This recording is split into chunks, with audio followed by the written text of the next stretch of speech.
ఇక రామరాజు నర్మదతో పాటు స్కూటీలో ఇంటికి వెళ్ళడానికి ఒప్పుకుంటాడు.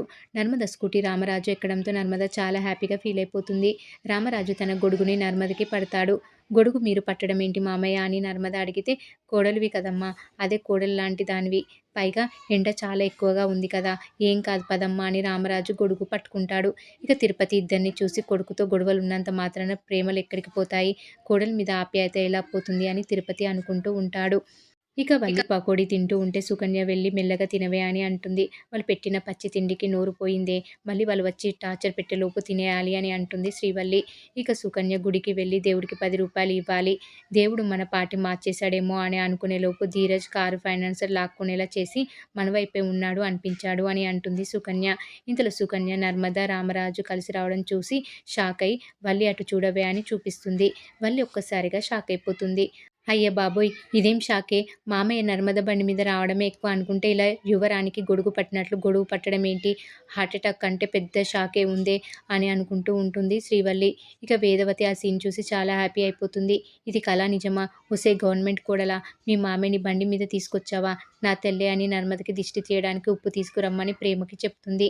ఏమయ్యా రామరాజు! ఇంట్లో కొడుకులు కోడళ్ళ మీద కోపంగా ఉన్నట్లు ఉంటావు కానీ మనసులో ప్రేమ మాత్రం అలాగే ఉంది సుమి అని అంటుంది. దాంతో రామరాజు లోపలికి వెళ్ళిపోతాడు. వేదవతి నర్మదకి దిష్టి తీస్తుంది. ఇక ప్రేమ నర్మదతో "ఈరోజు మామయ్యని బండెక్కేలా చేశావక్కా! రేపు ఇంట్లో గీత చెరిగిపోయి అందరం కలిసి ఉండేలా చేస్తావా" అని అంటుంది నర్మదతో ప్రేమ. వేదవతి ఇద్దరి కోడల్ని ప్రేమతో హగ్గు చేసుకుంటూ ఉంటుంది. అది చూసి వల్లి కుళ్ళుకుంటుంది. వల్లి రామరాజు దగ్గరికి వెళ్ళి "మామయ్య గారండి, అసలు ఇది ఏమైనా బాగుందా? మీరు నర్మద బండి ఎక్కి రావడం ఏంటి? ఇలా అయితే నేను కష్టపడి ఇంట్లో గీత గీసిన దానికి అర్థమేముంది" అని అంటుంది. వల్లి "ఏంటమ్మా నువ్వు కష్టపడి గీత గీయడం ఏంటి?" అని రామరాజు అడిగితే, "ఇంత పెద్ద గీత గీయడానికి కష్టపడ్డాను" అని కవర్ చేస్తూ ఉంటుంది.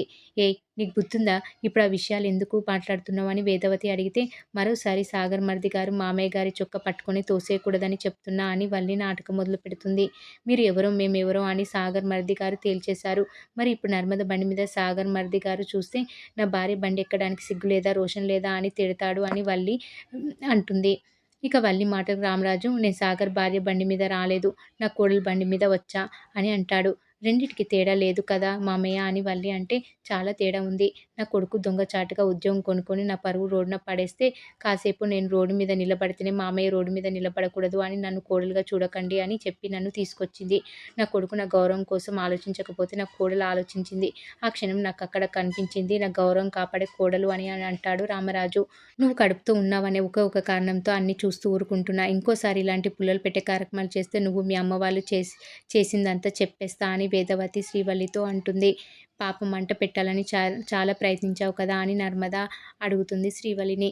ఇక ప్రేమ ధీరజ్ కారు పోయిందని నేను బాధపడుతుంటే కారు పోయే బండి వచ్చే డామ్ డామ్ అని పాట పాడిందని చెప్తుంది ప్రేమ. "అవునా? అయితే మంచి టైం చూసి సన్మాన సభ పెడదాం. పిచ్చెక్కిపోతుంది" అని నర్మద అంటుంది.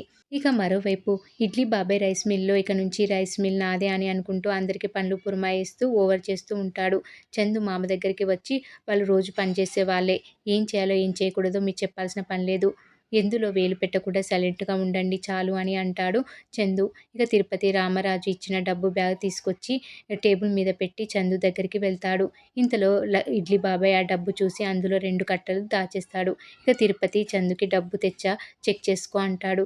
చందు చెక్ చేసి 20,000 తక్కువ వస్తుందని అంటాడు. ఇంతలో ఇడ్లీ బాబాయ్ కూడా వచ్చి మరీ 20,000 ఎలా తేడా వచ్చింది? మధ్యలో ఎక్కడో చేతివాటం ఉంది కదా!